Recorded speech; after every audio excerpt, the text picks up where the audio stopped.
So I hear you want to talk about these god tier perks. Alright, let's talk about them. Heads up everybody, my name is SentinelGray and welcome to the channel.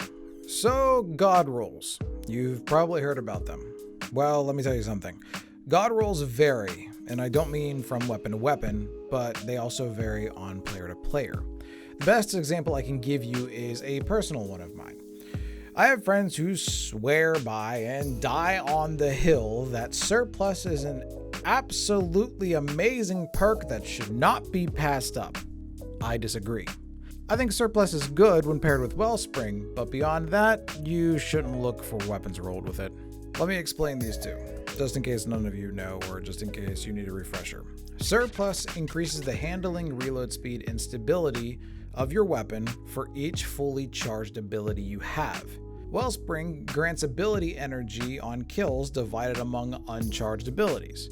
So you can understand the synergy there, but Surplus without Wellspring, you basically have to bank on either having high enough stats for your abilities to come back even faster and faster, or don't use your abilities at all to fully capitalize on the benefits of Surplus.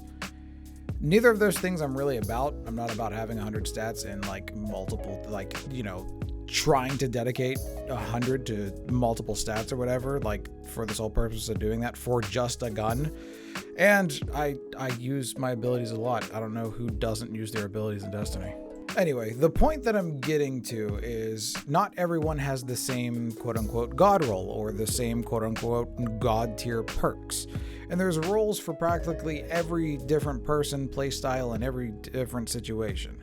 What this video is going to do is give you to what I believe are the better perks in the game overall. And there's a lot.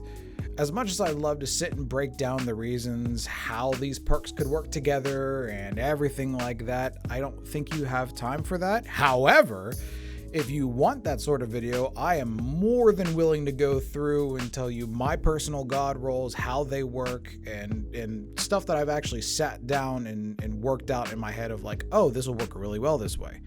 Just let me know down in the comments and I will happily go through those. As a disclaimer, since I focus primarily around PvE content, these perks are going to be a reflection of that. The PvP top perk list that I have differs a bit whenever it comes down to it. So keep that in mind that all of these perks, all of these suggestions, whatever you call them, are for PvE content specifically. So for my personal top tier list for perks, as it were, for damage perks, I got Rampage, Kill Clip, and Frenzy. For reload perks, I have Outlaw, Feeding Frenzy, Auto-Loading Holster, and Frenzy again. And other top tier perks that don't go into either of those columns is Wellspring, Overflow, Reconstruction, and Recombination. The only reason why those don't fit anywhere else is because Reconstruction and Recombination are perks that you can only find in the Deepstone Crypt raid, and they only land on a select few weapons. So I don't consider them part of the larger perk pool to go out and find on an Arctic Haze or something like that. It's just not going to happen. And Overflow, it's not really a reload perk. I mean, it kind of is if you play it that way, but it's not really specifically a reload perk. Out of these perks, there's a few that go together or that pair really nicely. Two pairs are Outlaw and Kill Clip, and then Rampage and Feeding Frenzy. They kind of play off of each other with the whole damage and reload thing going on, and it's really, really nice. And if you haven't played with Frenzy yet on a weapon, I highly suggest you do so, because it not only buffs your damage, but it also buffs your reload speed whenever you're in combat. So I mean it's a win-win. I also have a mid-tier perk list that didn't quite make the top tier, but they're definitely worth mentioning, especially if you use them in the right way. So for damage perks, that is going to be Multi-Kill Clip, Swashbuckler, High Impact Reserves, Vorpal Weapon, and Explosive Payload. And for reload or reload and ammo perks, it will be Rapid Hit, Triple Tap, Subsistence, and Grave Robber. Other ones that don't fit in either of those will be Demolitionist, Dragonfly, 1-2 Punch, and Trench Barrel. 1-2 Punch and Trench Barrel just because they are specifically on shotguns. Now I know there's probably some people going well, what about this perk? Or why is this perk so high and why is this perk so low or whatever? Once again, to hammer the point home, this is my personal list of top tier perks that I look at no matter what weapon they drop on. I still think it'll be remotely useful. Granted, this changes here and there for some weapons for like rocket launchers or grenade launchers, but primarily on primary and special weapons, these perks I think reign supreme out of all of them. Let's talk about those launchers though, since they differ so much. If you're on the hunt for a good grenade launcher, I found nothing better than Truth Teller with blinding grenades and auto-loading holster. The reason for this is being if you're doing any endgame level content or anything difficult in general in PvE, and you need breathing room, blinding nades work perfect. Like, they disorient enemies for a few seconds, you can regain your composure, they won't shoot you, they won't fire at you, hell, they may even go off and just leave you alone altogether in the time that they're blinded. Whenever I was doing 12-man nightfalls, like, it was a constant thing I was doing during boss rooms in highly populated areas. It works great. Do not sleep on blinding grenades. If you have, like, already, please find a good Truth Teller with blinding nades on it, try it out, thank me later. As far as rocket launchers go, there's two options that I find are best depending on what you have to deal with, whether it be boss damage or clearing out enemies. The boss damage is going to be auto-loading holster and lasting impression. Lasting impression lets the rocket attach to an enemy, first dealing initial damage, with the rocket itself then exploding a few seconds later, dealing bonus damage.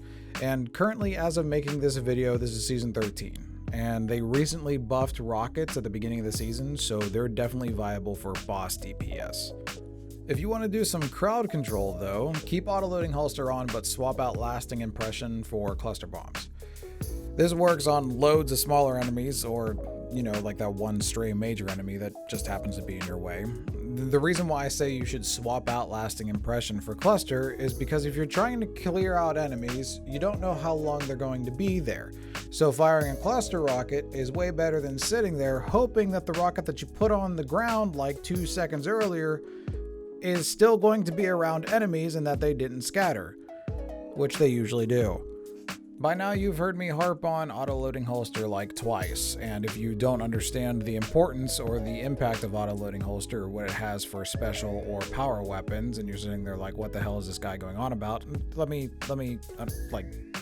impart some knowledge onto you, the reasons why. There's two reasons. One, the reload times on launchers are usually horrendous. Like, think about it. In the time it takes, like, we'll just say for the blinding nades to happen, in the time it takes for an enemy to be blinded, whenever you reload your grenade launcher again, and if you didn't have auto loading, they immediately go back to being able to see, so they're no longer stunned or whatever. And two, you can use these weapons as a fire and forget method. A lot of the times what I do is I use these two, like these launchers, as utility. So if I ever find that myself or my teammates are in trouble, use a blinding grenade to kind of break up the enemies a little bit. If I can see that I have a chance to deal some boss damage, I pull out a rocket, fire, and then go back to doing crowd control or whatever. Auto-loading holsters, really nice on launchers. Just trust me and then put it on a rocket launcher, find a rocket launcher with it, use it, you'll understand. All right, now off of the auto-loading holster bandwagon. I've talked a lot about weapons, but what about swords? Well, for swords, I say you have two options and two usages, I guess you could say. Either to deal chunks of damage to high tier enemies, or you can do crowd control by slaying everything in sight and slashing around like you're in some sort of anime. If you want to do boss damage, there's literally no better option than Falling Guillotine with Jagged Edge, Swordmaster's Guard, Relentless Strikes, and Whirlwind Blade. What happens during that time is you stack up damage with Whirlwind Blade by using nothing but light attacks, which gives you back sword ammo because of Relentless Strikes.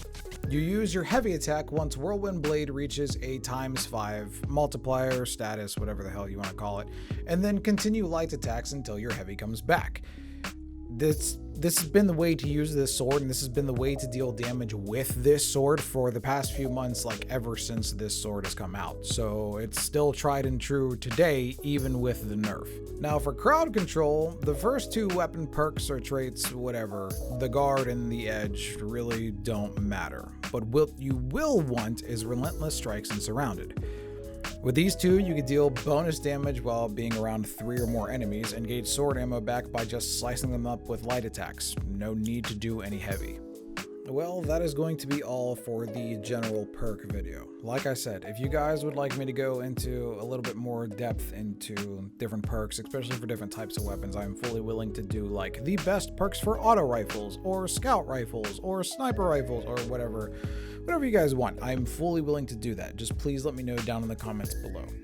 As usual, if you like the video, please be sure to leave a like and subscribe if you want to see more. And if you like live content, I am live on Twitch every Sunday, Tuesday, Thursday, and Saturday at 6 p.m. Eastern Standard Time. There's a link for that in the description box down below. Thank you all guys so much for watching. I really do appreciate it. Remember, keep your heads up and be kind to each other. Bye now.